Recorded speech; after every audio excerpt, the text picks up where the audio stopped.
Hi, everyone. Good morning, good afternoon, and good evening to you all. Thank you so much for being here today. Today's webcast is brought to you by Juniper Open Learning, and our session is entitled Building a Juniper EVE-NG Lab-Environment for Daily Usage. My name is Christine Carcalias, and I am a program manager based out of our headquarters in Sunnyvale, California. I manage the Open Learning program, which consists of the free courses and resources that are available to you through the Juniper Learning portal. So I'll just do a quick introduction so that we can get our demo started right away, but I'll be chiming in during the session whenever we have a few minutes to talk about training and certification. So today's session is part 2 of this 3-part webcast series. In the first session last week, we covered the concept of EVE-NG. We went through the setup basics, and then we went through the installation process live. And in today's session, Christian will cover the templates that are available for EVE-NG, show you how the templates work and how the values can be changed, and then explain how to obtain the Juniper images and how to install them. So I am recording this webinar, and I will be sending the recording link to everyone afterwards and make the recording itself available for 7 days. Since we are on webinar mode, don't be shy. Utilize the chat window. I already see a lot of comments there, which is great. Use the chat window to ask any questions that you might have. So we had a lot of great questions in the chat last time, so I hope that continues today in today's sessions as well. So between Christian, myself, and Oldis from EVE-NG, we'll make sure to address any questions that you might have. So I'd like to welcome back our presenter, Christian Scholz. I mentioned last week that Christian is a senior consultant in network and security, and he is a part of a very elite group of Juniper ambassadors. He was also previously a Juniper Ingenious champion, but he is now actually a Juniper legendary champion. So congratulations on this accomplishment, Christian. Thank you for being with us here today. I was trying to think of something different to say this time. So I recalled something that I saw on your LinkedIn during the holidays that really left an impression on me. So I just wanted to share with everyone, here is a picture of Christian's Christmas tree with all of his Juniper certification badges. So I really love the idea of this. So I thought I'd share it with everyone today. Anyways, Christian, let me turn it over to you so you can dive right into today's topic. Thank you so much. Yeah, first things first, I'm still alive, so my wife did not kill me for redecorating the tree. So that's a good thing. Let me try to share my screen really quick.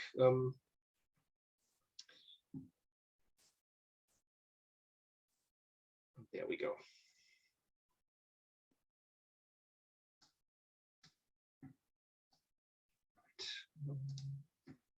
I hope you can see my screen now. Yes, looks good. Perfect, perfect. So yeah, I'm skipping the intro. So yeah, this is a 3-part series. So last time we talked about how to install EVE-NG and really started from, we just have a blank server, and at the end of the session we had a bare metal server with EVE-NG running. So what we did is we fetched the image for the Community and Pro edition.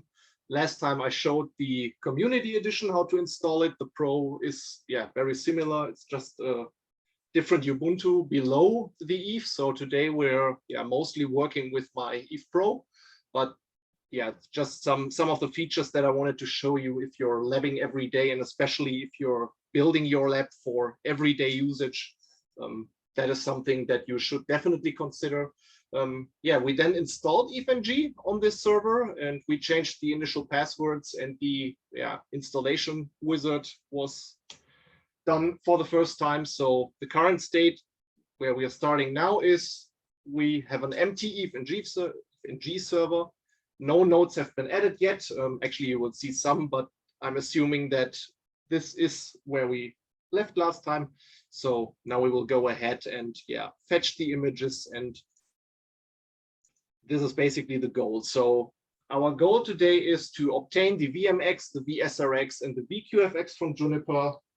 I want to show you where to get these images, what you need to do in order to download these images, because that is something that a lot of you seem to struggle with. So the process is actually very easy once you know how to do it. So I will cover that. We will then go ahead and upload the files to our EVE-NG server. For some of the files, we have to do a little conversion. So I will go over this, how to do it, and show you where to find the information on the EVE website. The good thing is everything related to the Juniper images has already been done. So you can save all the hassle and simply go to the EVE-NG website and find a detailed instruction how to convert these images. And you can even copy paste the commands that you need to use. So that's really, really easy. We will then go ahead and create a basic lab. So I will show you how to add these nodes to your lab, how to design the things in your EVE-NG, how to use the commit system, because EVE-NG also has a commit system. So especially if you're setting up your server, let's say an Active Directory or whatever type of server you have, and you try to do some sort of baselining because you need this server all the time starting from a certain point, then it makes sense to use this commit system. And yeah, last but not least, we will upload some custom icons to make the lab look a bit nicer.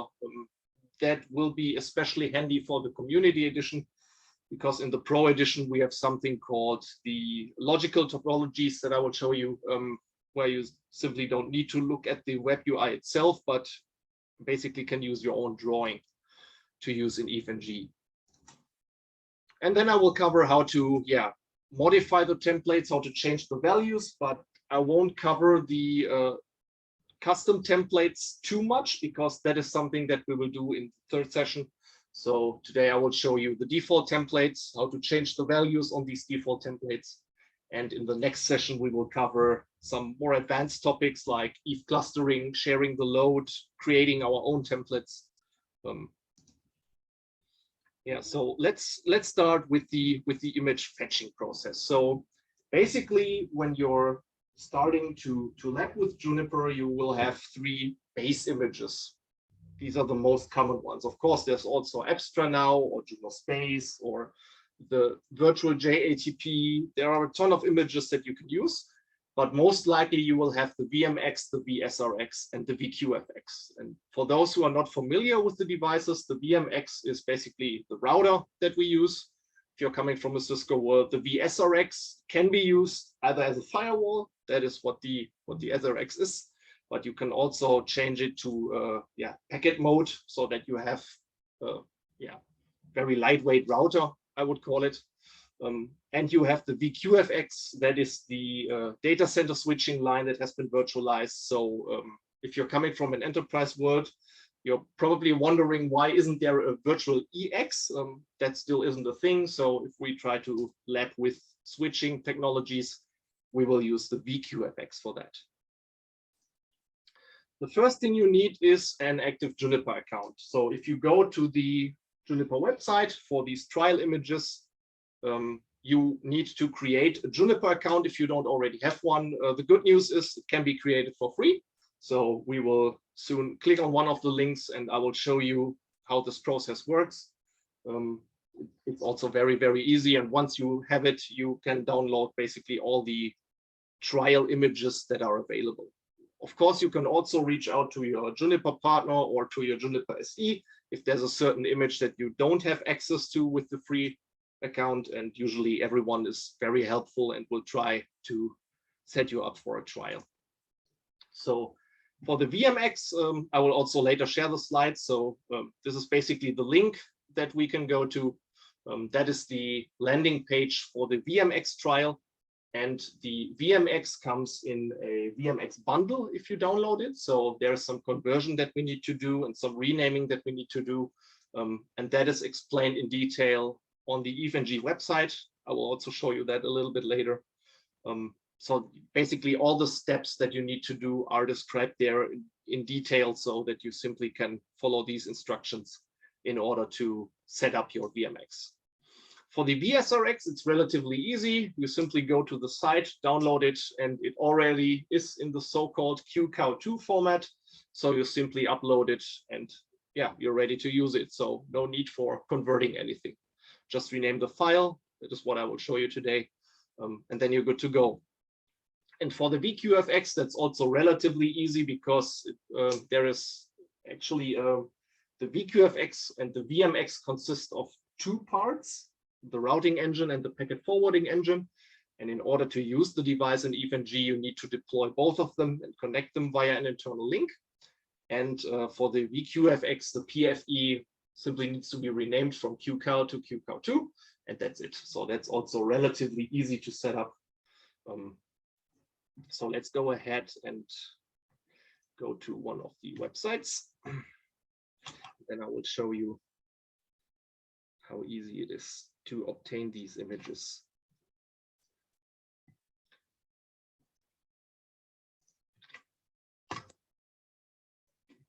And also let me paste that in the chat really quick. For those of you who want to start downloading or start setting up the account, that is the one for VMX, that is the VSRX. And last but not least, we have the VQFX. So these are the three links that you need in order to use the devices. Yeah, and basically this is now the VMX landing page. So once we're on that page, we simply scroll down a bit and we can already see that it's basically 4 steps. The first is to register a Juniper account. So you would simply click on this register button here. And as you can see, it would now start the user registration process. You simply go through that process. There's a mail coming where you need to confirm that this email address should be used, and then you're basically good to go. The next step is selecting the VMX software. So once you have your account, you simply click on select VMX software, and you will be guided to the download site. It will automatically go to the VMX eval page. You can select the version that you want to test. And what we need is the KVM package that's also described on the EVE website. But basically, since EVE is just a kind of GUI or an extension for the KVM, whenever you are trying to obtain images, even if they are not officially supported or listed, it's always the KVM image that you can start with. There is also the possibility to convert the ESXi image, but that's a little bit more complicated. So whenever you have the opportunity to download the KVM image, use it, and you're good to go. And once we have that, there is the third step in order to use everything. That is the 60-day unlimited bandwidth, everything that you want to do with it. And you simply click on the link and the key will be downloaded. So it's not behind a paywall or something. You can simply download it and then you can use this 60-day trial. And after the 60 days, that is something I will also show you, which is for a lab, the official procedure. You can simply reset the device or wipe it, as it's called in EVE, and then you have another 60 days. So for the lab environment, that's perfectly fine. Obviously, that's not for the production environment, but and the last one is installing the license key. So that is done with the request system license add command. So if you click on that, you will be guided to the documentation where it tells you how to manage these licenses and how to paste them. So again, relatively straightforward. You can simply copy paste the commands. Even if you have not worked with Juniper, it will show you everything that needs to be done, and it will also show you the output that is expected. So that is basically the first step that we need to do. We need to fetch these images in order to upload them to our EVE-NG server. So let me go ahead and jump back to slide.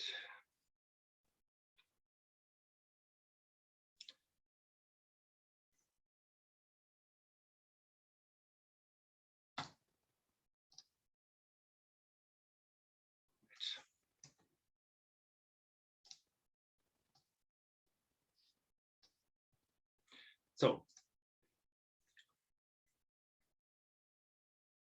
one was what we already had. Okay, need an active account. These are the devices that we need. All right. So we've now obtained the images. We've downloaded them. They are downloaded to my laptop currently. So the next part that we need to do is we need to upload these files to our EVE-NG server and convert them if needed. So The main folder that we're working with is the opt-UNet Lab add-ons QEMU folder. That is the one where you will find all your images. There will be some, like the VPC images will already be there. So in order to start, you need to rename your devices to a certain format, the folders to a certain format. That is also explained on the EVE-NG website in detail. So if you follow the links from the slides, they will not only tell you how to convert the files, but also how to rename them. Basically, that's the naming scheme that EVE expects. So if you rename your folder to VQFX-RE, it will show up as a routing engine for the VQFX.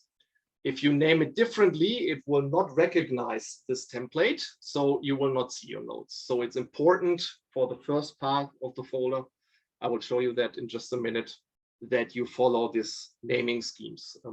That's the same for the files. There are two options or possibilities. The first one is called the virt.io.a, and the second one is called the HDA file. That also depends on the image. Basically, it's a driver that's telling the QEMU how to address the hard disk. So make also sure to follow that on the EVE website. I've tested everything in detail. Sometimes it looks like things are working, but yeah, stick with what is officially mentioned and provided for most of the devices. If you start labbing, it will already be the virt.io.a, but there might be some older devices that still need this HDA file for some dependencies that are there. And like I said, there is a great selection of how-tos on the EVE website. So yeah, it will basically explain everything in detail. It will show you how to convert the images, and it will also show you how to rename the images. So let's go ahead and go to the website really quick.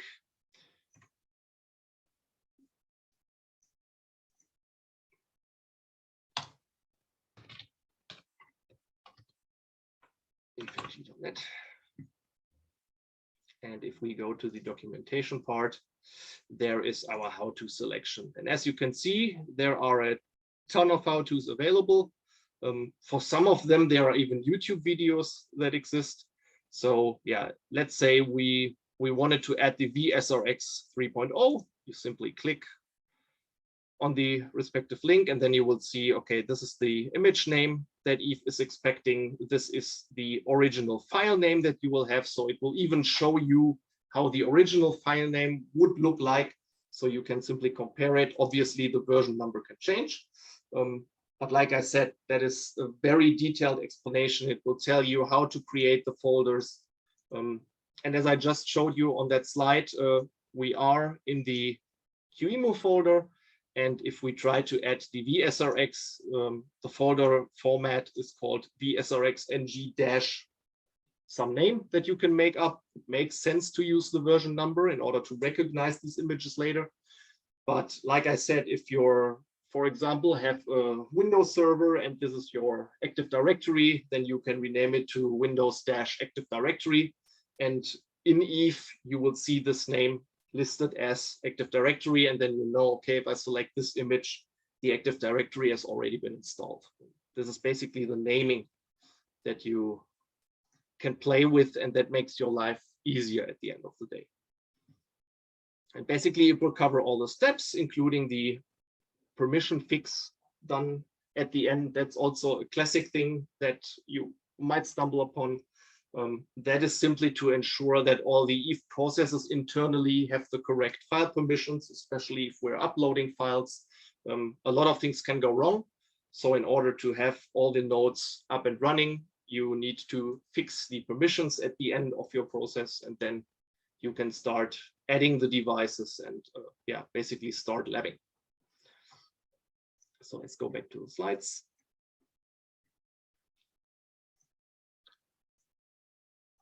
Like I said, this is everything there is documented, so it's really, really easy to add these devices. But we will soon do that live here so that you can see how you would do it, because some of you recently asked me, it's explained, but can you show it as an example? Of course I can, not a big deal. Since we can access our EVE server via SSH, we can simply use an STP client or whatever fits you. Some of you use FileZilla, some use WinSCP. I have mobile extern, so I have an embedded SCP client where I can simply upload these images. And like I said, this needs to be done for every version that you need. If you have different flavors, like you're always starting with the Windows Server 2022, and you want an Exchange server, an AD server, and a NAC server, you can simply copy the images once you've uploaded it once. But especially if you're using the Juniper Lab and you have a lot of different versions and devices, obviously you need to upload them. You could theoretically start with base, VSRX, VMX, or whatever, and use the update file. That's not a problem. But the update package is for the installation on the devices. So what I've seen is some people try to use the update package as a baseline in EVE, and obviously EVE cannot handle this update package file. And even if you rename it, it will not know what to do because the base OS and everything is missing. So you can update devices in EVE-NG, that is possible. So if you're working on a migration scenario and you want to test, jump between different versions, as long as that is supported, you will find that in the documents, if that is supported or not. You can 100% do that on EVE, but like I said, you need to start at some point with the full package and not just the update package. And like I said, if you're using the commit system, you can name your devices accordingly. So I would recommend to start with the name that you want to achieve, then start up your image, change a couple of things, commit everything, and then you know, okay, once I select this image, I will always have this certain preparation that I've done before. For Juniper devices, it's also relatively easy, of course, to simply copy the config, start the device as a new device, and simply paste the config. But like I said, especially if you're introducing third-party devices like Windows servers or like a full-blown Juno space that you have set up, which takes quite some time, you might want to use this commit system in order to have a baseline and a starting point, especially if you need it in multiple labs. And if you're labbing for certification, you can obviously use the labs that are provided by the Juniper courses. You can simply go to your EVE, recreate everything. There are a ton of topologies on Twitter, on LinkedIn. I see them every day popping up. So yeah, start to recreate the scenarios that you see at work, start to communicate with others, start to share. There are so many folks out there willing to help if you're struggling with something. So especially if you're doing this for certification, it makes sense to use EVE-NG because it really gives you a great benefit and you can adapt really quick to changes that you have to do. I mentioned that in the last session when I started. Most of that was either done in ESX with a very UDSB switch way or in hardware, but especially if you're sharing this with a couple of colleagues, I mean, a lot of you guys will know that. All of a sudden, some links are missing or some interfaces went down because there is a different scenario that some other colleagues have tested. And this is where EVE really shines because it really helps you to overcome all these issues. And almost all features can be labbed with EVE-NG. There are some of them that will not work, like virtual chassis, for example, because a virtual chassis makes no sense. I still hope that at some point it gets integrated into the VQFX or basically a virtual lab EX so that we can test this stuff for our lightweight labs. But currently, that is the most that folks ask me all the time.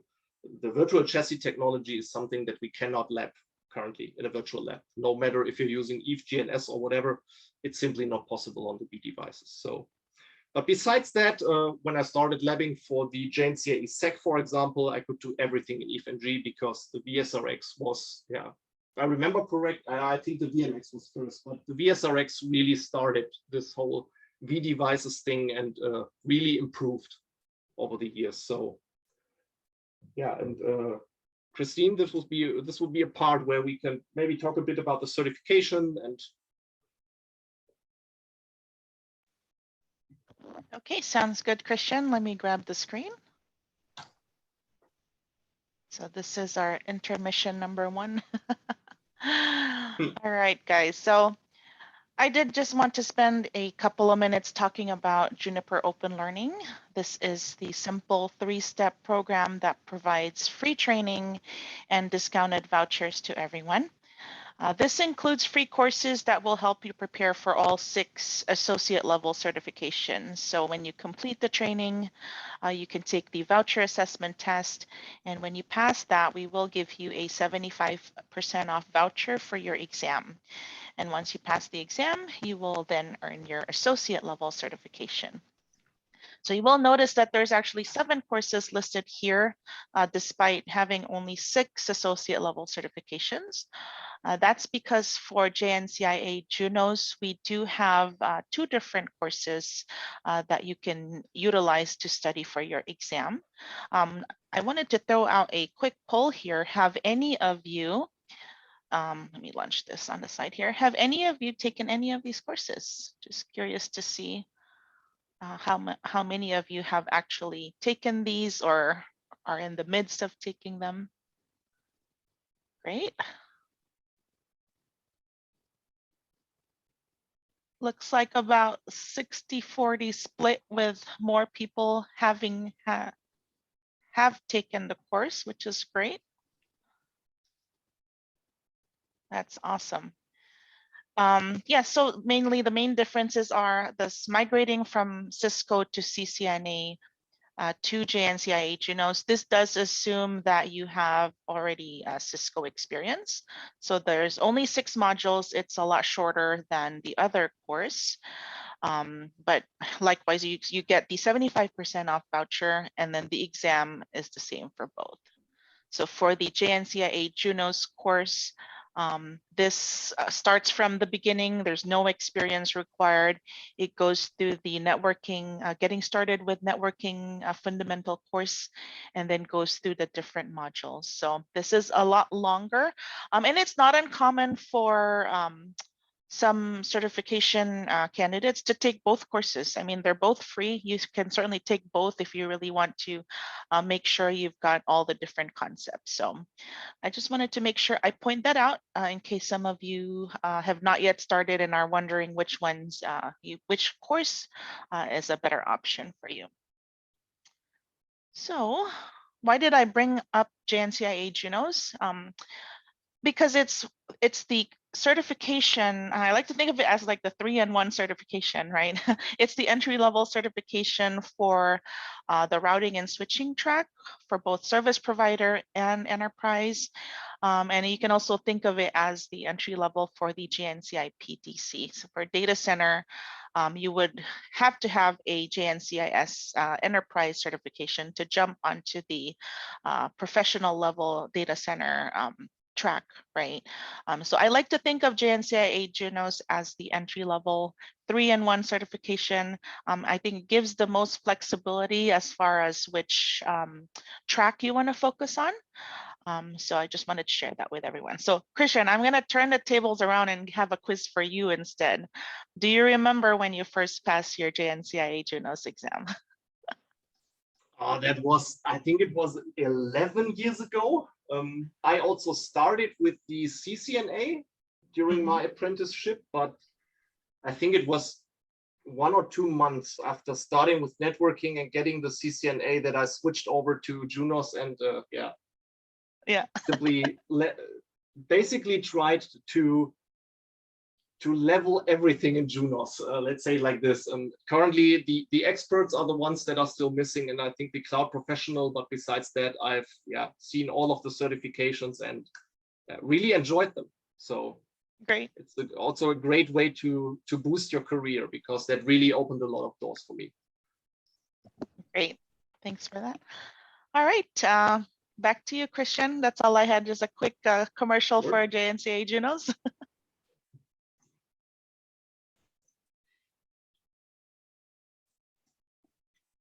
Let me try to share my screen again. and then simply go to the EVE server and show you where to upload the files. Until the Chris is saying everything, yes, actually, I'm the same like Chris. I'm very old man also, yes, and I also having Juniper certifications, and also I am CCIE of Cisco. Yeah, but guys, it is not about that. You just think what you are doing and where you are going. That's it. That's from my side. Just a fun. Yeah, and definitely this is can be a lot of fun. So let's go ahead and share the screen again.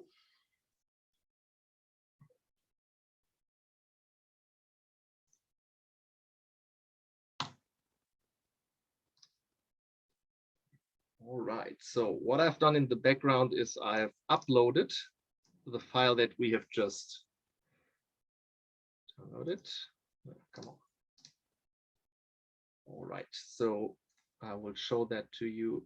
This is basically the mobile X term. Like I said, some of you use secure CRT. I also use that as well, but the convenient thing for this is it has an integrated SCP client. So what I've done here is I went to my EVE server via SSH, and then I have created a folder called uploads. And as you can see, I have downloaded the latest VSRX and put it there. So this is basically where we can start from now. So just as the EVE website described, we start with the device. Let me actually bring it up again, because that is something that a lot of you ask me. So let's go to the how-to section and let's go to the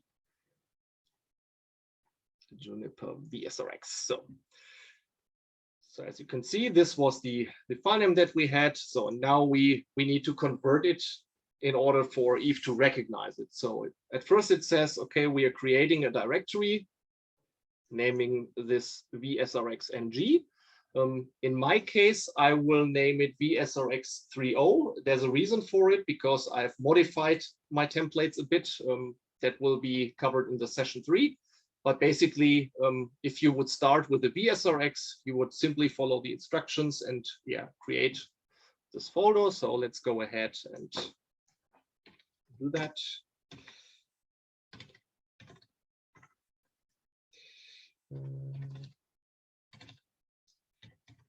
In my case, I will use 3.0 and I will name it commit test. You will later see why. And that is basically the folder now. So like I said, the template will match the folder name. So the template that I have created will match this VSRX30, or in the case of the description here, the VSRX-NG. And according to that, it will know, okay, this is the template for the VSRX that I have to apply with a certain number of CPUs, certain number of memory, with some CPU flag set. I can access it via telnet. We'll also show you that in the GUI in just a minute. But that basically tells EVE, how to handle this device. And as you can see, we simply have to move the file. So this is basically the downloaded file that we have. And like I said, it's already a QCOW2, as you can see. And in this case, the VSRX3 is, as mentioned before, a VirtIOA device. So we can simply move the file, load, and it's called Junos VSRX3 something. And we will move that into our folder. And let me make that a bit bigger. VirtIOA QCOW2. So if we now go to our folder, we will see that, okay, inside of the VSRX30 commit test, we have our hard disk. So usually, like I said, let me go one step up and issue this LS. As you can see here, for all the different devices that I've uploaded, usually it makes sense to use the version number. So if you're adding that on the GUI, that you immediately know, okay, this is a VMX 18.2 R1, this is a VMX 21.1, so that you immediately know what device you're dealing with, what features to expect, maybe sometimes what bugs to expect, how to ship around them. So it makes sense to include the version number in your naming. But just for this test, I will simply name it commit test, because I want to show you the commit system, and that makes it a bit easier to see this. So what we've done is we have obtained the images, we've uploaded them to EVE, we have converted them. So the next thing is we need to create our basic lab. So we start with a blank canvas, so a new lab. I will show you in just a second how that works on the GUI. The idea is to start small and get bigger. So what I see people doing from time to time is they think of this huge lab that they want to build, and they want to do everything at the same time. And usually that results in a lot of frustration because stuff all of a sudden doesn't work. So it makes sense to start with 2 or 3 devices, import them, create the lab, make them talk to each other. If that works, add more devices, make them talk to the old devices, and so on and so on, and simply grow your lab instead of doing everything at the same time. Because a lot of the stuff can get mixed up if you're trying to go for the all-in option at once. Also, what to consider is, and that is related to the power that your EVE server has, because at the end of the day, you share all these CPU cores with your virtual devices. So you also need to design your lab for things like startup times and delays. If you have 40, 50, 60 devices, it might make sense to use some delays so that they don't start up at the same time, overwhelming your CPU and making the boot up time like 20 coffee cans long. Maybe, a simple delay here and there will hugely benefit the performance of your server. So think about what you're doing, how resource hungry your devices are, because it also depends if you're just deploying a VSRX or a full-blown Abstra server. That makes a huge difference. One device known for these performance hits is the VQFX. It might take some time to boot up and load everything. Just give it the time and don't power up too many devices at once. If you are using that for everyday labbing, that is why I always recommend the Pro Edition. Besides all the other handy features that you will get something called the picture or the logical maps function. So you can upload a topology and work with that topology. So you don't, I will show you that in a minute. Like I mentioned, for some devices, you need to deploy 2 virtual parts. So the forwarding plane and the control plane. And especially if your labs get bigger and you have a lot of connections, things can look quite messy. So it's a good idea to use the logical maps feature in order to reduce everything and just make it look more slick. You can also use the AutoNet feature that comes with the Pro to access your external devices. Of course, there are ways. I mean, we're in networking. You can always try to do the same with the Community Edition, but it involves a lot of tempering and a lot of try and error until you get everything the way you want it. So it's easier to go for the AutoNet, especially if you're starting with EVE and start from there on. And even if you have external devices, like let's say you have an Abstra server somewhere and you want to discover your V devices, that's also possible. That was mentioned in the last session. Take into account you might need another interface or another security zone, and think about what you want to do at the end of the day, as usual. So let's go ahead and start with a lab. So once we log into EVE, let me actually close this demo lab. Once you log into EVE, you will basically be at the root position. So, and as you can see in EVE, you have the ability not only to create labs, but also create folders. So you can make yourself a nice little folder structure in order to find the labs again. For this example, I'm going to I think it was inside the certification, open learning. And let's start with a new lab. So let's call this one part 2 demo. This is version 1. So you can even have a versioning system. If you're distributing these labs to maybe some colleagues, you can use the versioning system. So in case they import it, they immediately see, okay, is this the newest version of the lab with the newest images? You can put yourself in as the author of the lab. If you have the Pro edition, you can decide on what satellite to run this on. So in this case, we only have one server, so it's the master instance. The default is any. But if you have a very, very big lab, like I said, clustering will be covered in the 3rd session. It might make sense to load the lab or parts of the lab on a different satellite in order to share the load and make your lab way, way bigger and way more powerful by distributing the load. And then you can, of course, add a description. So let's say this is the open learning part 2 EVE-NG Lab. We hit save. EVE will now basically start by creating this lab for us. So, and as you can see, this is basically where every lab starts. You have your blank canvas, and now we can start to add nodes and objects. So let's go ahead and click on Add Object Node. Most of the devices, especially if you start with EVE, they will be grayed out. As you can see, this EVE server has a lot of things already loaded into it. And like I said, in my case, I'm not using the Juniper VSRX or VSRX Next Gen, but I have created a custom template for the 3.0.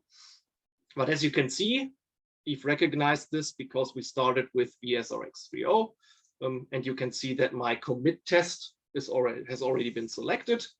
So this is basically all the versions that I have uploaded that match this VSRX 3.0 are now listed here and will be applied with these CPU settings, RAM settings, amount of interfaces, and so on and so on. You can select custom icons here. That makes your labs look like, a bit more slick, I would say, especially if you're using the community edition and you don't have the possibility to use the logical maps feature. You can upload a custom image here, also a very cool feature. And this is basically where you could already start to temper with things a little bit. So as you can see, for this template, the default is 2 CPUs, 4 gigs of RAM, and 6 interfaces. That will change depending on the type of hardware that you upload and the type of template that you use.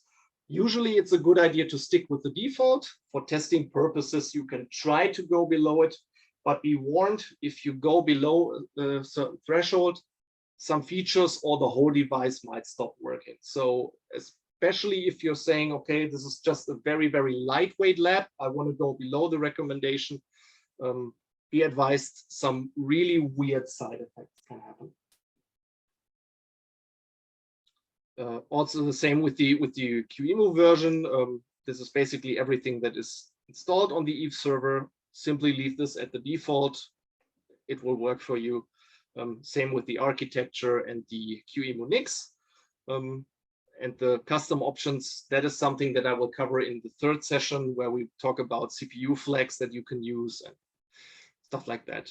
If you have the Pro edition, again, we have the possibility to run this device on a separate satellite. So like I said, if you have a very huge lab where you say, okay, the Ambassador space and the JATP should run on one satellite, my fabric with the VQF access should run on a different satellite, and my firewalling should be done on the 3rd or 4th or 5th satellite, you can select that here and start from there on. Same with the console, just stick with the default. For the VSRX, this is done via Telnet. So as shown in the last session, you have 2 options to access the devices. One is called the native mode, where you simply click on it and it will open your local Telnet client. And the other is the HTML5 desktop, where it will open it in a new window in your browser. so you don't need a local client. And if we hit save now, we can see that this device has now been added to our EVE Lab. So let's go ahead and start this one.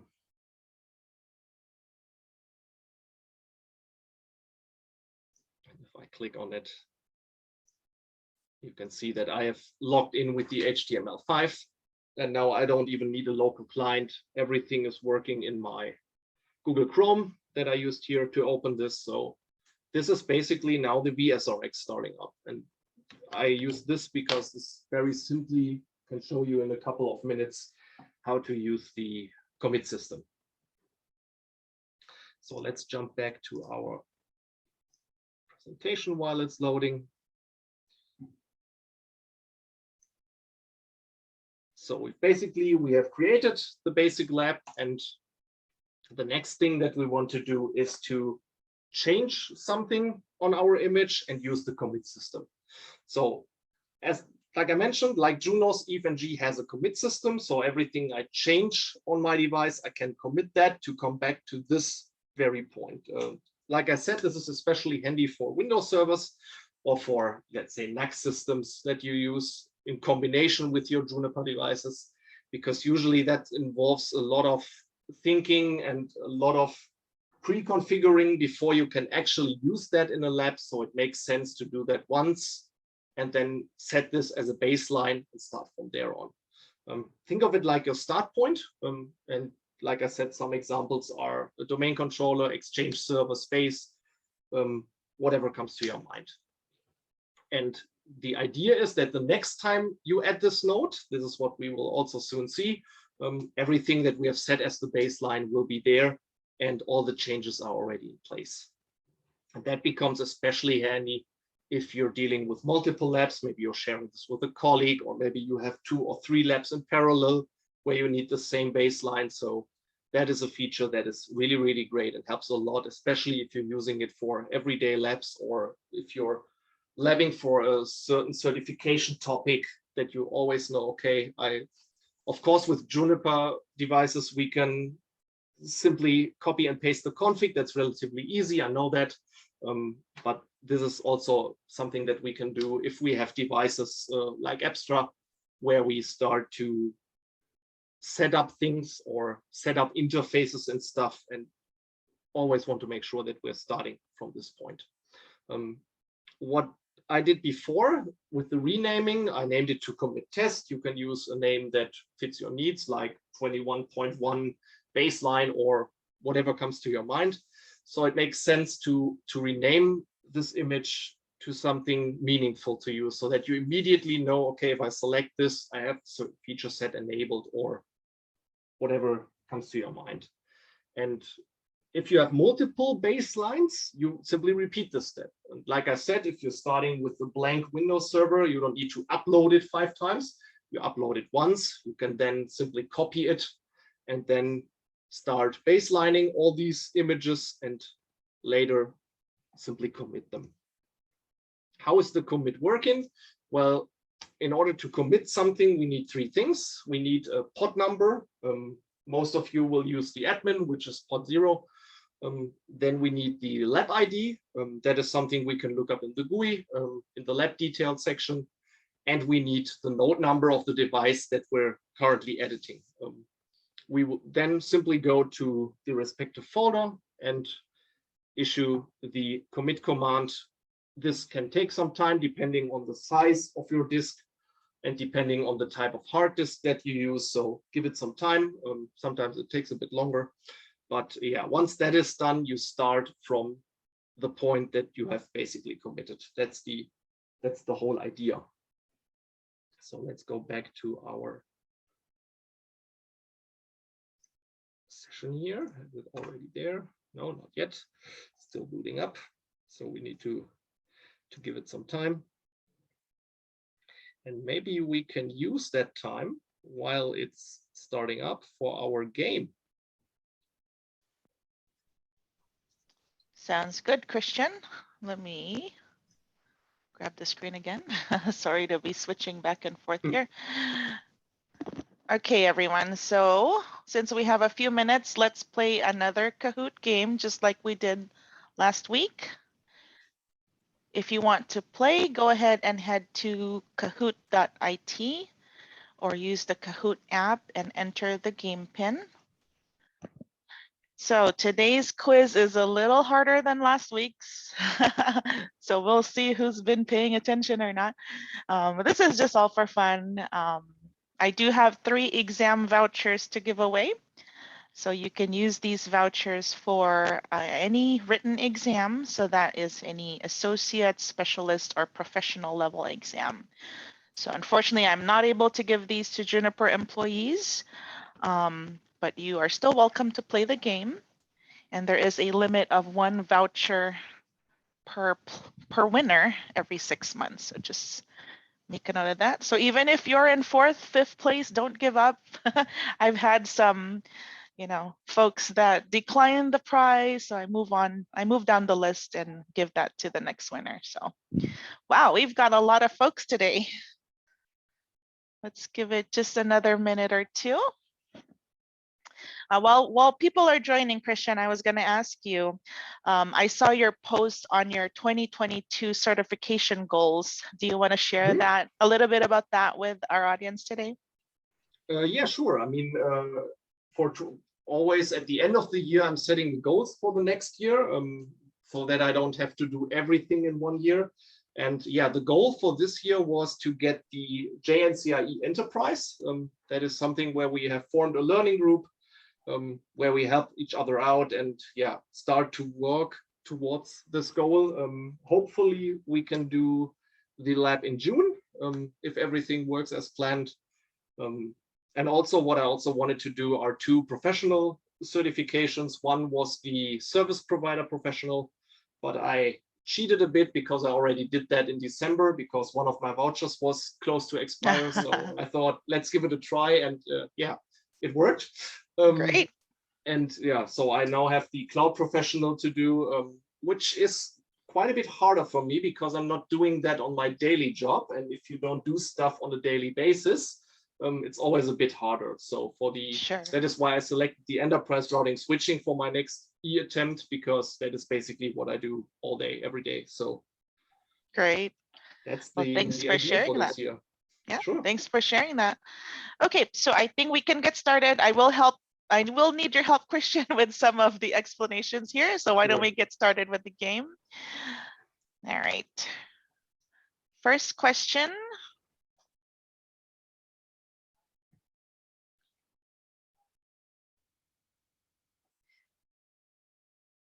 What OS is the underlay for EVE-NG? So there's 2 versions here. The first version is the one that's used for community, and the second one is the one that is for the professional version.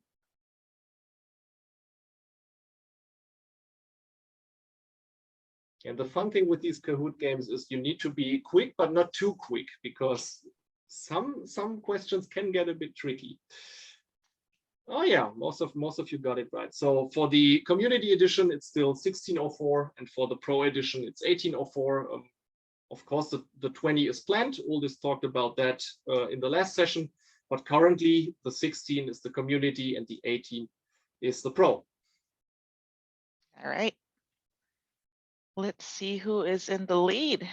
Amiable Lobster, but you got Smart Cat and Lively Badger right behind you. Number 2, do you need an additional license for the cluster features when adding new satellites? We talked about this on the first day. So basically you have your pro server and you want to add a satellite. Do you need another license, or do you need to license every satellite, or is the master the one that you need to apply the license to? Oh, almost split. Yeah, almost split. Okay, that is something really cool with EVE, because EVE is licensed on the number of users that it uses. So if you have your pro license and you add satellites, you don't need to purchase an additional license. I had a slide deck it's a long time ago when these clustering things started, where it was basically a koala telling you the EVE cluster feature comes for free. Obviously, it's not completely for free. You need the Pro edition, but the good thing is you don't need to buy 16 Pro licenses if you want to add the satellites. So you simply need one Pro license, and then you're good to go. Your labs can extend. All right, Wow, amiable still in the lead. lobster. That's not you, Christian, is it? No, I'm not playing this time. All right, next question.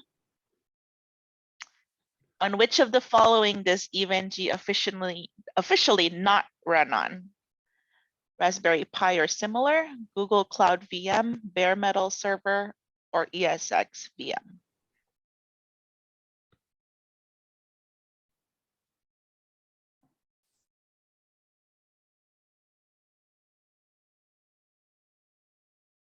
Wow, majority got Nice. it right. Yeah, so EVE can actually also run on the Google Cloud, but yeah, most of you got it right. ARM-based is not possible, and it wouldn't make any sense, because imagine that poor Raspberry Pi trying to boot up a VQFX. That would just be brutal. So that is not possible, and it's good that it's not possible. Wow, SmartCat has taken the lead. Nice. We got a couple more questions left here. Is there an auto NAT feature in EVE-NG Pro that allows your devices to access the outside world? Yes or no? Now I'm curious who listened.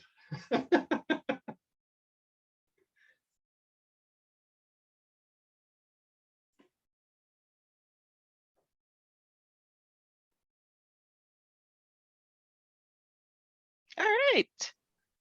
Majority got it right. Yeah. So with the Pro edition, there is the AutoNet feature that allows this. Like I said, you could theoretically do something in the community edition, but officially the AutoNet feature is something that the EVE Pro version brings, and that allows your devices very easily to access anything outside of your EVE server.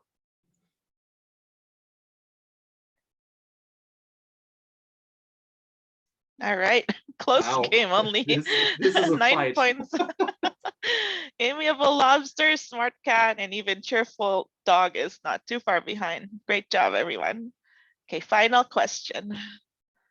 Can you use an external system to discover your virtual devices in EVE-NG?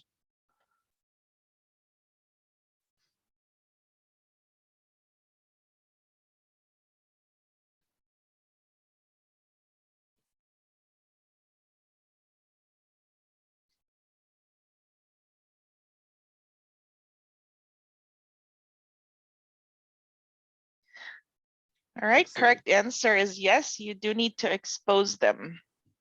Yeah, basically the idea is, that's what I mentioned at the beginning, especially if you're having an internal management network where you have external servers, like maybe your Active Directory is an external one inside of your lab environment, and you're adding the EVE server, then you need to expose your devices to the management network. That is also something that can be found on the EVE website, on my blog. There are a couple of other blogs where it's mentioned in detail how to do this. But basically, you're not limited to your EVE devices. So maybe your Abstra server is an external one and the VQFXs are on your EVE, then it's perfectly fine to discover them as long as you expose them to the Abstra server and your network outside. Great. Thanks for that. So let's see who our winners are. Third place is Rockstar Bat. Second place, Melodic Sea Lion. Ah, somebody new. And then first place is Winged Lobster. Winged Lobster. Congratulations. Wow. And we have some runners up here as well. So congratulations, everyone. I will reach out to you via email after this webcast is over. How are things looking on your end, Christian? Good, everything's booted up. So okay. I will grab the screen again.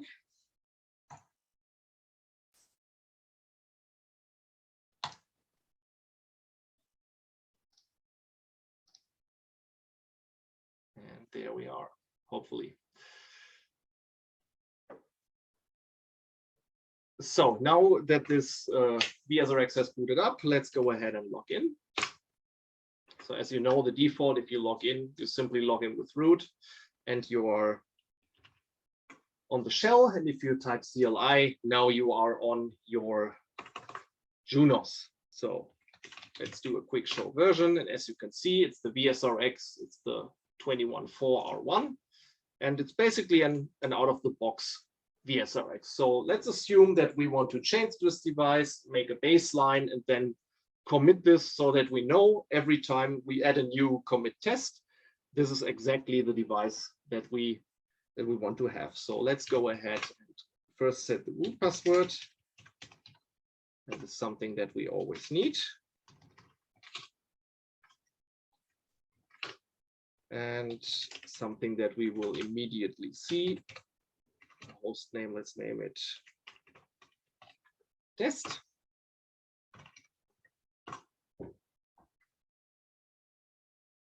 And that is just so that we can see that it will change if I add another device. So as you can see, this is now the commit test. So if I would go ahead and add another VSRX with the name of the image, the commit test, it would start from the very same point that this VSRX had. It would come out of the box, everything would be in the amnesiac mode, and I would need to do that over and over again. Obviously, this is now very simple, just changing the host name, but I hope you get the idea. So let's say this is the baseline that we want to do. So I'm now powering off the device. Always a good idea instead of just killing it. So let's power this thing off, and then we can grab some things here. So like I said, we need three things. First is the pod number. In my case, that's admin, so it will be the 0. If you have multiple users on your EVE, you can see that in the user management on your EVE server, the pod that has been assigned to this user. But in this case, it's the admin, so the pod is 0. The next would be the lab ID. So if you go to the site here and check the lab details, it will show you the lab ID. So that is something that we would write down or write something in our heads. And the last one is the node number. So if you right click the node, you will see VSRX3. That's the name of the device. And here is basically the node number that we need. So in this case, it's relatively easy. We only have one device, so it's 1. But especially if you're having huge labs, that can be a number up to, I don't know, I think the biggest I've seen is 90 something, but I'm sure there are quite bigger labs than that. So that is basically the node number that we need. So let me try to share the slide again so that you see the command that we need to use. So like I said, we got the three things. We got the pod number, the lab ID, and the node number. So we're now going to our EVE server. Let me try to do it like this so that you can see the slide and my CLI. Hope that works and it's not too small on your Windows. Hope that's good. So let's go to unit lab temp. The pod number is 0. Then the lab ID in my case is starting with DBF. Okay, and then I can simply use the tab and it will show me, since it's randomly generated, I don't think there will be any collision at all. So simply type the first 3 or 4 characters and then simply hit tab. So that's basically your lab number. Of course, you can also copy and paste. And in our case, it was device number 1. So, and as you can see, there are some files in here. There is our hard disk or our diff hard disk. So the next thing that we need to do is to commit the changes. So to simply follow the instructions, QEMU in QEMU EVE-NG commit .ioa. As you can see, this is quite fast now, especially if you have larger labs where a lot of things changed, where you start with a 2 or 3 or 400 gigabyte hard disk, because these type of images exist. This can take quite some time. So if it needs time, just be patient and wait for the process to finish. So, and now we have committed the device. So every time we add this device now, let's go ahead and do that. And add a new node. EVE-NG, still the commit test. Save. So let's do it, put it to the right side. As you can see, we have a new node now. So this is number 2. This is still our number 1 node. So this one has been altered, and this one is the one that has been committed. So let's start this one up.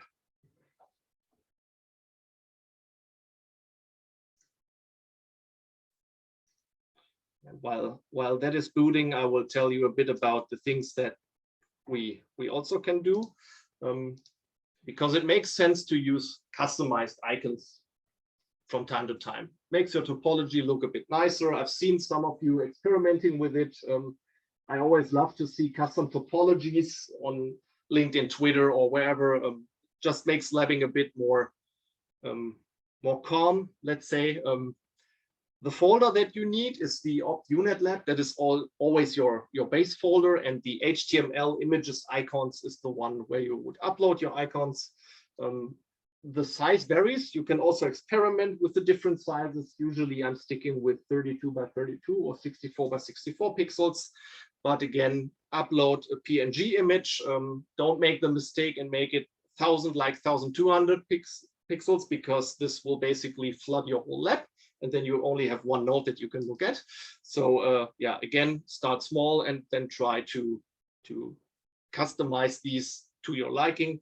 It also makes sense to simply go to the folder, just download one of the default icons, and then you can immediately see, okay, what's the size of this? Does it look nice? Do I need to make it bigger or smaller?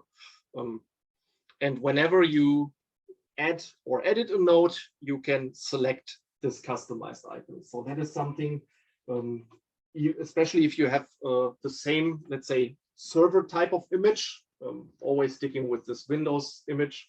Maybe you have an icon for an Active Directory, or one for an Exchange server, or one for your Abstract server, because Abstract, last time I checked, the template wasn't in there yet. So if you create a custom template, it makes sense to create a custom Abstract icon and upload that, so that you immediately see, okay, if I select this, this is basically my Abstract server. And while the SRX is still booting up, I'm just going on. So basically, we have now uploaded some icons. Actually, let me show you that really quick.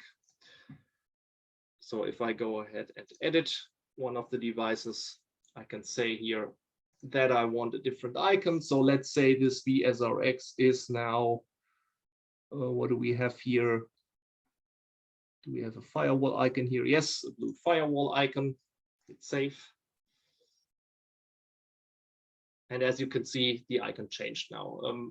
As long as the device is not started, it will always be grayed out. So if you upload some colorful icons, don't get scared. This is perfectly fine and normal.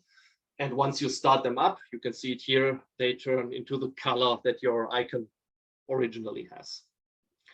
And there is our new SRX. And as you can see, the host name is already there. And if we try to log in, it will ask us for a password, because we've committed this image, and this is now our new baseline image. So every time I'm adding the VSRX 3.0 now with the image of the commit test, this is where I'm starting. And you can do that with all types of devices.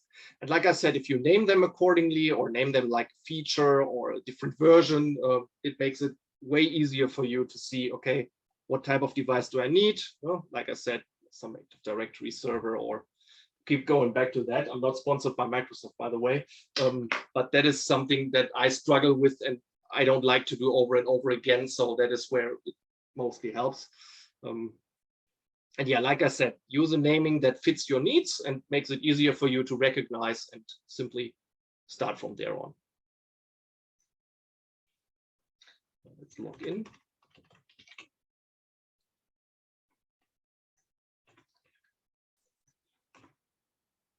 And I think my window just died. Okay.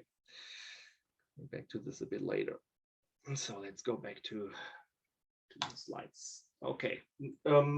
When modifying templates, we are not just modifying the template for just one node, but for all the nodes in that respective template. So if I would start to temper around with the VSRX30 template, that would affect all the images that I would upload with this respective folder name. So if you modify templates, be careful, especially like I said, if you go below a certain threshold, it makes sense to just edit the node and experiment with that. But let's say you have a different type of CPU and you need to change some flags, for example. That is, again, something that I will cover in the next session. It makes sense to modify the template or maybe create your own template.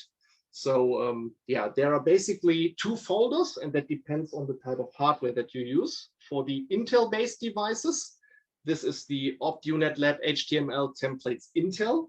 And for AMD-based servers, this is the AMD folder.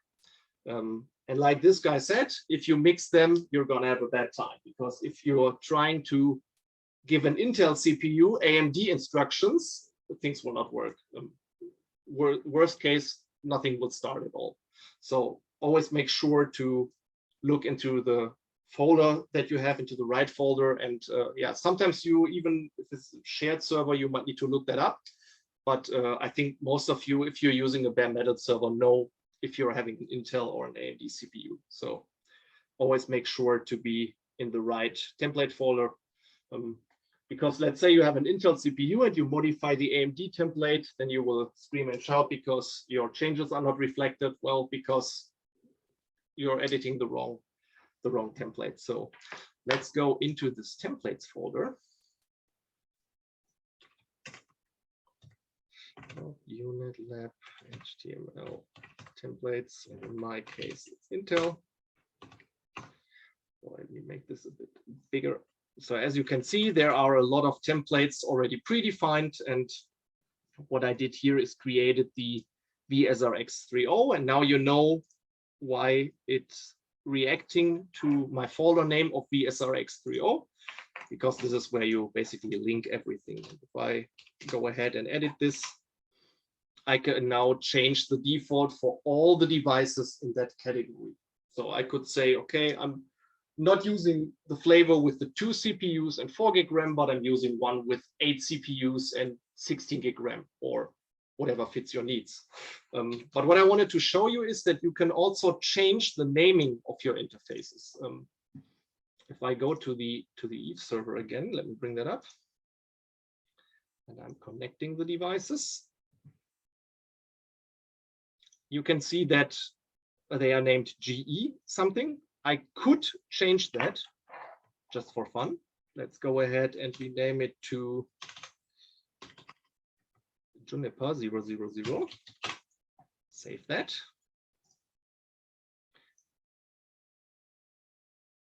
And now let's do that again. And all of a sudden, now my interfaces are called Juniper 000, and so on.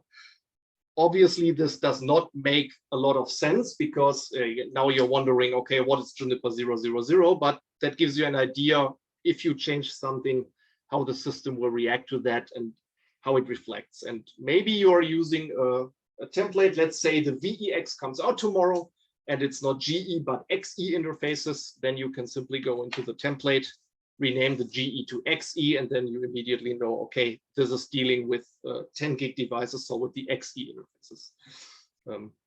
And actually, let's change that back, because if not, I will wonder, what have I done here next time? All right, and now we're back to the GE interfaces. Like I said, if you're doing this for labbing each and every day, okay, it's reflected. You can see one of the devices is powered on, one is powered off. If you have the community edition, adding another link would now not be possible, because adding links to an already running device is called a hot link add. That is a EVE Pro feature. And like I said, if you are using these devices and you have a lot of nodes and a huge topology with a lot of cross connects, things can look a bit messy. So this is what I also wanted to show you.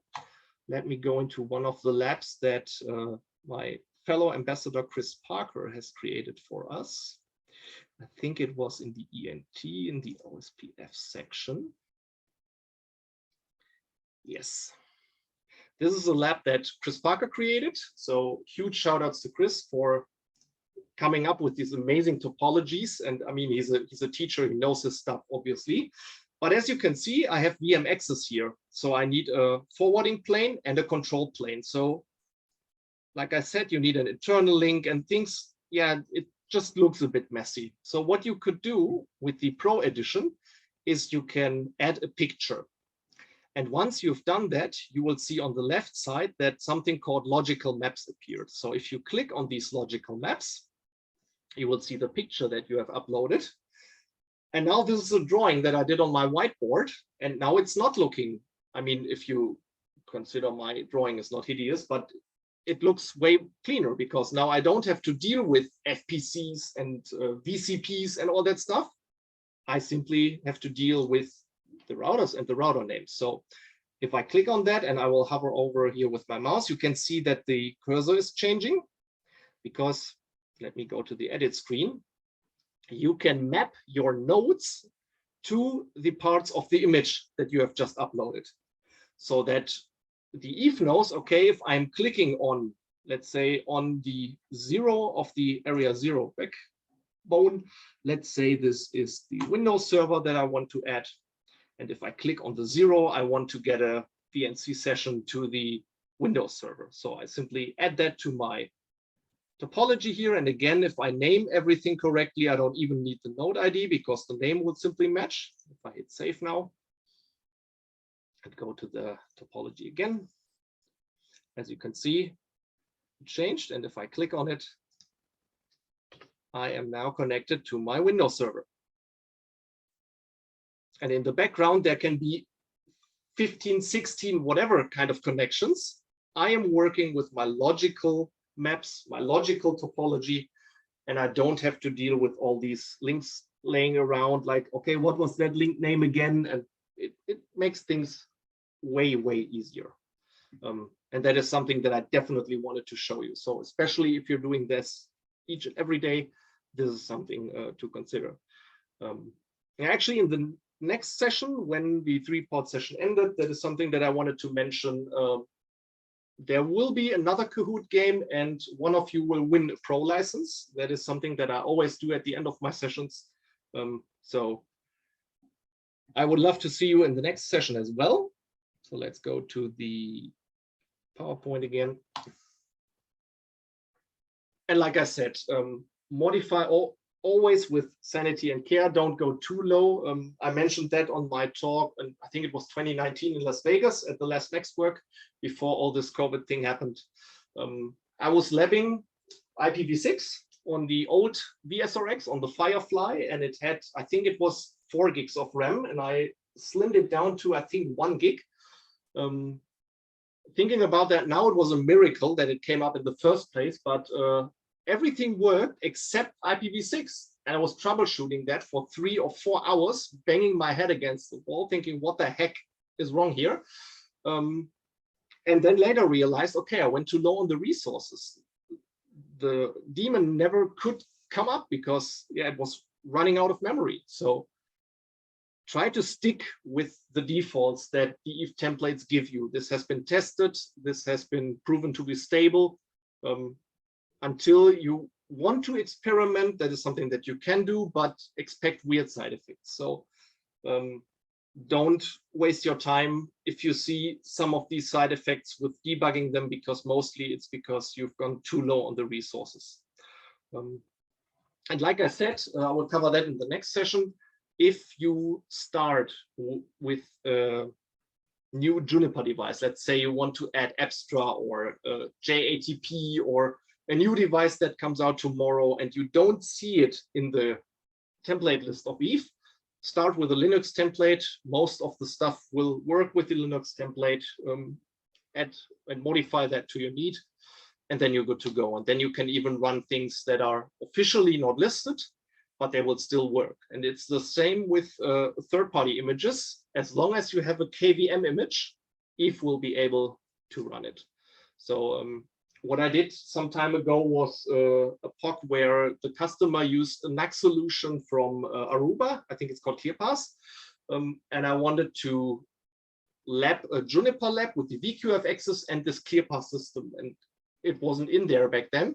So I simply created a Linux template, uploaded this ClearPass KVM, and then I could lab with my VQF access and this third-party system that wasn't even there in EVE back at the time. So that is so powerful, this template system. Yeah, and I would love to see more of that in the future. So if any one of you has an idea, something that you don't see yet, you can also go to the GitHub repo.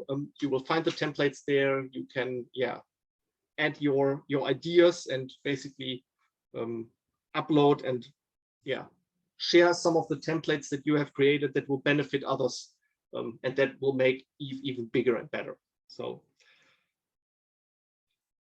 So yeah, at this time, it's time to fetch a beer, or in my case, a Coca-Cola, because this, it's basically the end of the session 2. So we've started in session 1 with nothing but a bare metal server. And now we know how to install EVE. We know how to obtain the images. We know how to upload them, how to create the labs, how to change the configs, commit the configs, make the labs look nice, and modify the templates. And the next session will cover some of the advanced topics like the clustering, how to share the load between different satellites, how to actually create your own templates and use them, how to temper around with the CPU flags. So this is, some of the more advanced stuff, but that was basically the idea. If we would have tried to cram all of that into one big session, it would be a lot to consume. So that is why we have this 3-part session.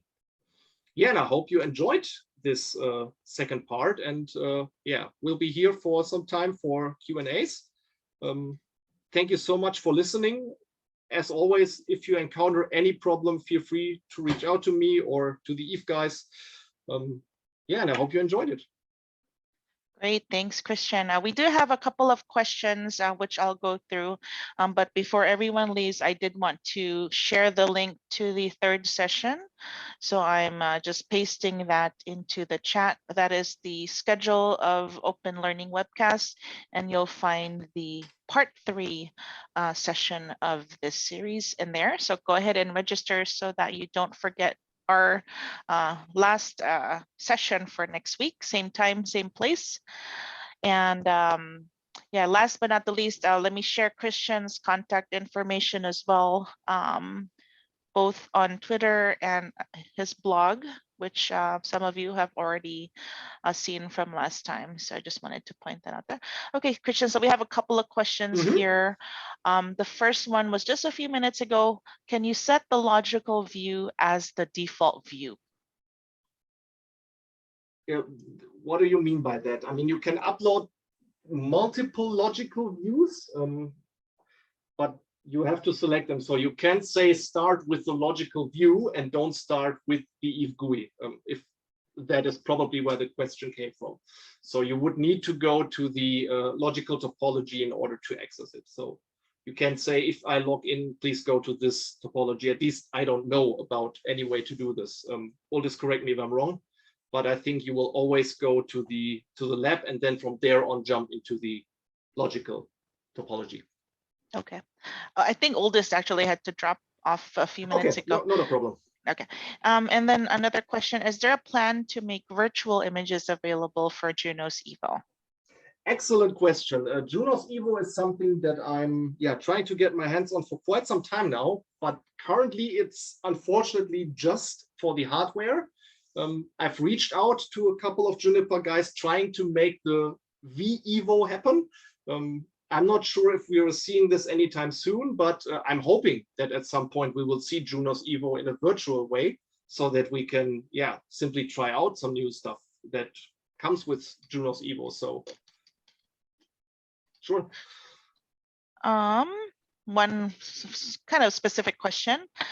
Christian, my EVE Pro NAT cloud no longer provides DHCP addresses. Any ideas on how to fix this? I've restarted the server several times. That is something that I would need to look at. So either go to the EVE-NG website. There is a live help chat where all of the guys from EVE are online. I think they are 8 or 9 folks, or simply reach out to me and we can schedule a time and I can look over that. Not a problem. Okay. And then we have one question from earlier in the webcast when you were showing you were on the Juniper website. So there were 1 or 2 folks that had permission issues when they were trying to follow along. Okay. They said the eval access permission. I don't have the eval access permissions on my account. I'm not allowed to download anything. So for things like that, what's the best way that they should contact Juniper or you for any help? What do you recommend? Yeah, I mean, if it's just for the trial images, you can either reach out to me or to the customer care JTAG. So you're actually, once you have the Juniper account, you're entitled to open customer care tickets. That's what they're called. And then you simply, write them, okay, for some reason during the setup, something went wrong. They will need to look at it and then give you access to the device. But the usual way is to go to JTAG. But if it's just the eval thing, then feel free to reach out to me, and I will connect you with the folks who know what's going on. Because usually that should work, but sometimes we all know that these are a funny thing. So yeah. All right. One more question. Completely EVE-NG noob here. I got lost about the part of committing a system. When we commit a system, we are like copying the configuration of previous identical elements, or what does committing a system really imply? Well, the idea of the commit system is that you basically use the image that or the state that your node currently is in and set that as a baseline. Like I said, for the Juniper devices, it makes sense to simply save the config somewhere, save it either locally on the disk or just copy it to Notepad++ or wherever you archive these things and simply start from there by loading the respective config. But especially if you have devices where config load is not possible, or where it's a lot of work that you put into devices. Like I said, setting up a full-blown Active Directory setup, that takes some time. You might even need to introduce some other folks in your company if this is a shared lab resource. So you don't want to do this every time you start a new lab. So the idea of the commit system is you just do that once. You install all the updates, install the Active Directory role, configure the IP addresses, and basically do everything up to the point where you say, okay, this is always the device that I want to start from. Then issue the commit, and that is basically the new baseline that your nodes will reflect. So you will no longer start with a blank Windows server in that case, but you will start with everything installed and everything that you have done before. So if you're creating a new lab or add a new node, this progress will not be lost anymore, and you don't need to start from zero. That's the idea of the commit system. Juno also uses the commit system, which makes it quite easy for us, because as Juniper engineers, we know that we can simply load up the config, but not every vendor and not every system is that happy like we are. So that is where the EVE commit system helps. Great. Thanks, Christian. Any other questions?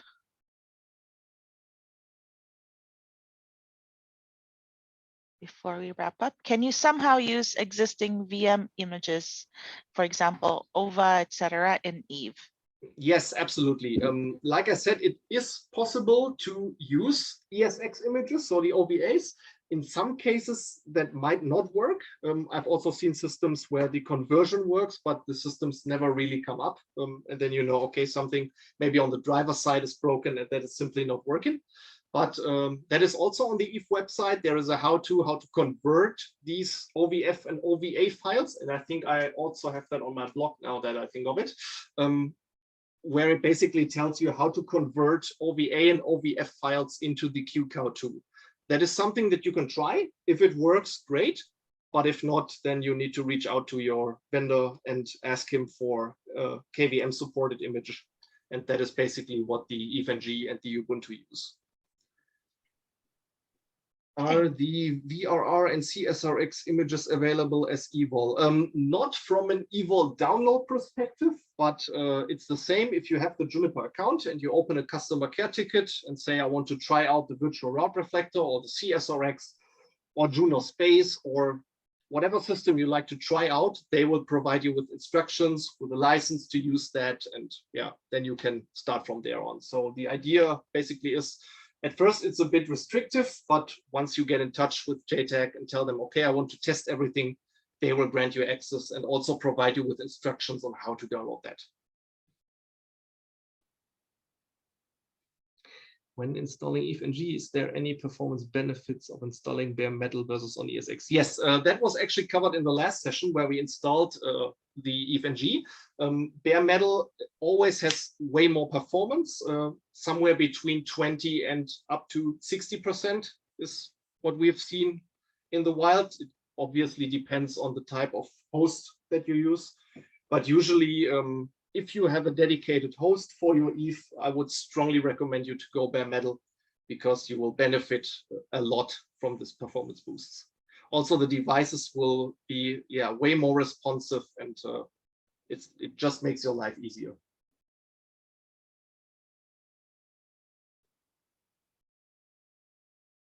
Great. Yeah, you're also welcome. I'm glad you enjoyed this. We tried something new with this session, so jumping between the PowerPoints and the live sessions and the Kahoot, and yeah, looks like most of you liked it, so I enjoyed it as well. So this is yeah, something new and not just some PowerPoints over and over again.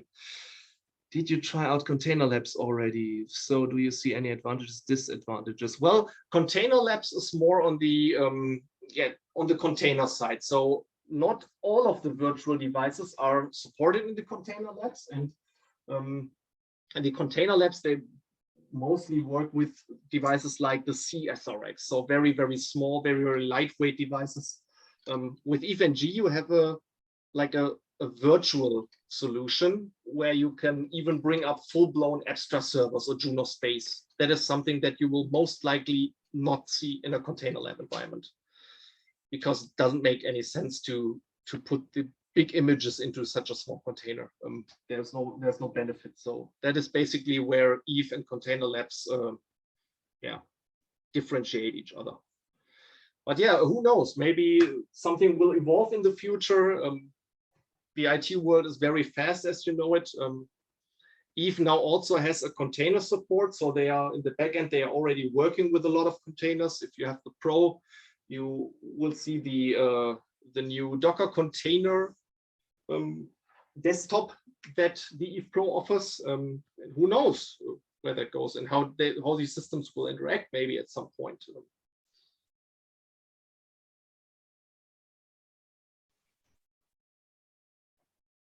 All right. So I think this is a good time to wrap up, everyone. This concludes today's session. Thank you, Christian, for taking the time out of your busy schedule to host this again.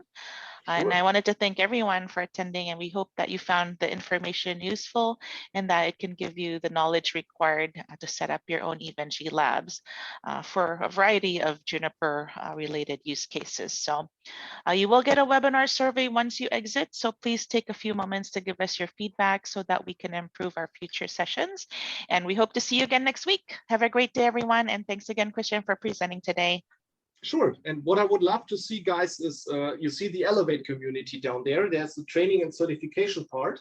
And if you start labbing, just try to share your labs, help others.